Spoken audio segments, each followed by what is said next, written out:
In this video, Dr. Jordan Peterson explains the different types of positive emotions.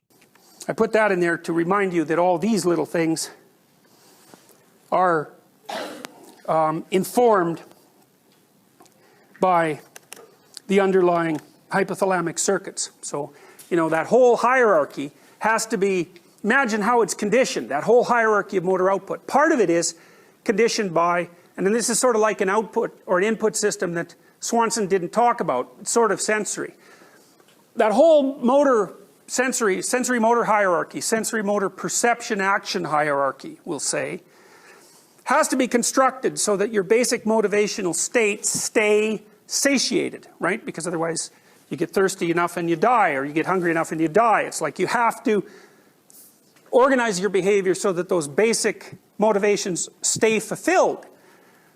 So each of the little ovals that make up that hierarchy have to be organized and laid out with that set of limitations in mind. But then, of course, there's a higher order limitation, which is more the one that Piaget talked about, which is that not only do you have to organize your internal hierarchies to take care of all of your basic motivations, but you have to do that while everyone else is doing the same thing.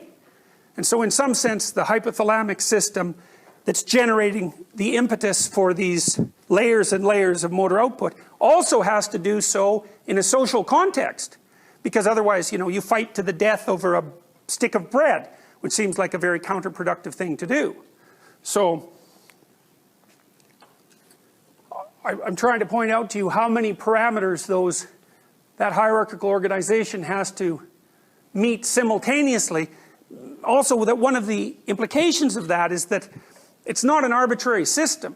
Like, this is one of the problems I have with the radical moral relativist stance. It's like, wait a minute. For you to set up your perceptual and behavioral system, it has to solve a whole bunch of problems, and they're really complex problems, and they're kind of arbitrary in some sense. Like, you get hungry and you need to eat. It's arbitrary. So what that means is you can't fill that hierarchy with just any old thing.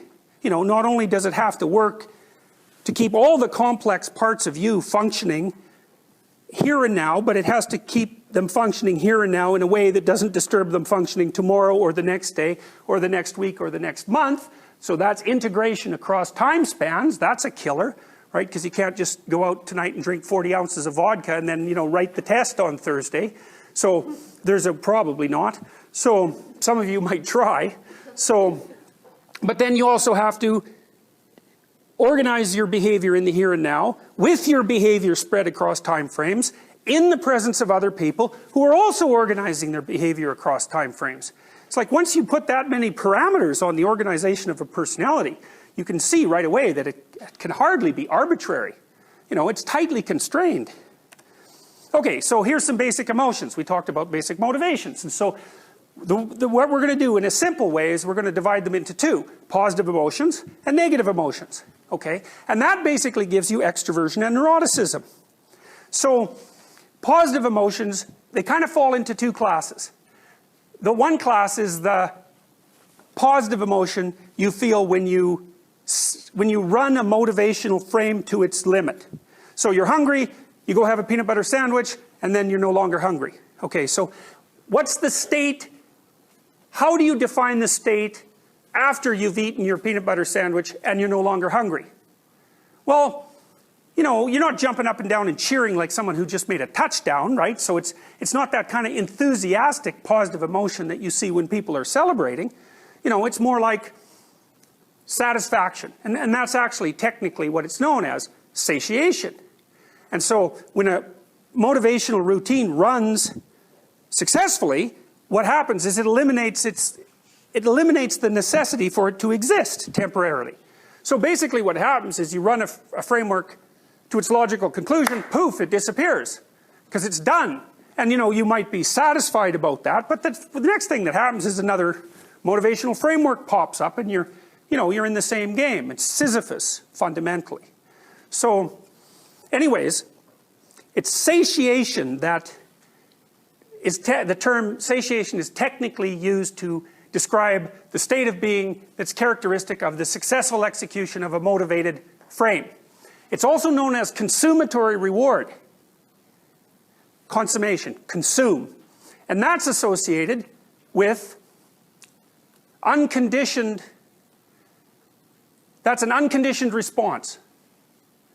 Which means you don't have to learn it. So it's an unconditioned positive response.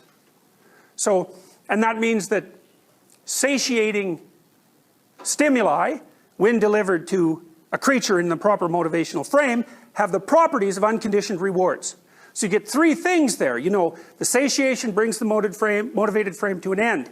The satiation is also known as consummatory reward. Consummatory reward is very similar to what the behaviors described as unconditioned reward.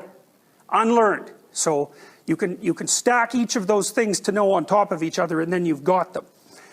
The other kind of positive emotion is the positive emotion that you feel when it looks like you might get a consummatory reward. Right, right. Hope, curiosity, anticipation, excitement, enthusiasm. All of the positive emotions that we think of as really like happy. Happy usually has to do with evidence that your pursuit of a valued consummatory reward is going well. Okay, now that's incentive reward, and the reason it's called incentive reward is because you're incentivized to move forward to the reward. And the moving forward, the impulse to move forward towards a desired goal, that's what your positive emotion systems, the dopaminergic systems that are nestled, have their roots in the hypothalamus, that's what they motivate you to do. That's what positive emotion is, fundamentally. Positive emotion is, there's something good, I'm going to go get it. It's the I'm going to go get it part that's associated with excitement and positive emotion. It's what you feel, maybe you're an extrovert, you want to go to a party. And so you're probably more excited about going to the party than you will be when you get there, you know, because it's the apprehension of the reward that's with human beings, because we're such weird creatures. So often the apprehension of the consummatory reward is a more powerful emotion than the emotion that's actually felt as a consequence of gaining the reward itself. And that's partly, and this is where it gets a little more complicated, that's partly because we're so bloody exploratory.